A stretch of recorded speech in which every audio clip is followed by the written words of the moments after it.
पर चलकर जिसने विश्व गुरु को भी झुकाया था, कि अहिंसा की पगडंडी पर चलकर जिसने विश्व गुरु को भी झुकाया था, बिना अस्त्र बिना शस्त्र के जिसने कुरुक्षेत्र में अपना तिरंगा लहराया था, रंग भेद की कुरीति को जिसने जड़ से मिटाया था, बापू कहूँ या गांधी जिसने भारत को आजादी का सूरज दिखाया था।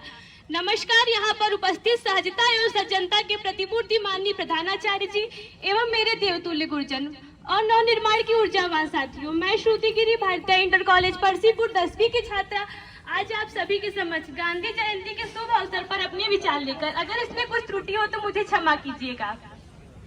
आजादी के अफसाने लिखने लगूं तो कलम छोटी पड़ जाती है। कभी खाकी पहने गांधी जी चरखा चलाते नजर आ जाते हैं, तो कभी जलियांवाला बाग की त्रासदी को याद कर आंखों में आंसू आ जाते हैं, तो कभी पराधीनता की बेड़ियों में जकड़ी भारत की तस्वीर नजर आ जाती है, तो कभी प्रदीप कुमार जी की पंक्तियां गुनगुना उठती है कि दे दी हमें आजादी बिना खटक बिना ढाल, साबरमती के संत तूने कर दिया कमाल, आधी में भी जलती रही गांधी तेरी मशाल, साबरमती के संत तूने कर दिया कमाल।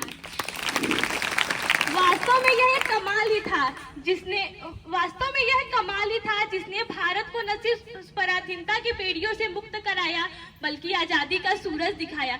यह एक कमाल ही था जिसने न भारत की नींव में एक ज्वाला जलाई बल्कि चिंगारी बनते बनते एक बारूद बन गई जो भारत को एक सूत्र में पिरो गई। वास्तव में यह एक कमाल ही था जिसने गोरों को भारत छोड़ने के लिए विवश कर दिया, और वास्तव में यह कमाल ही था जिसने सोने की चिड़िया कहे जाने वाले भारत को एक बार पुनः खरा सोना बना दिया। इस सब कमाल के पीछे उस व्यक्ति को आज हम याद करते हैं, वंदन करते हैं। वह व्यक्ति केवल एक स्वतंत्रता सेनानी ही नहीं था, वह व्यक्ति अमन एवं शांति का संदेश फैलाने वाला एक दूत था। सत्य अहिंसा का एक असाधारण मिसाल था, लेकिन वो एक दूत थे।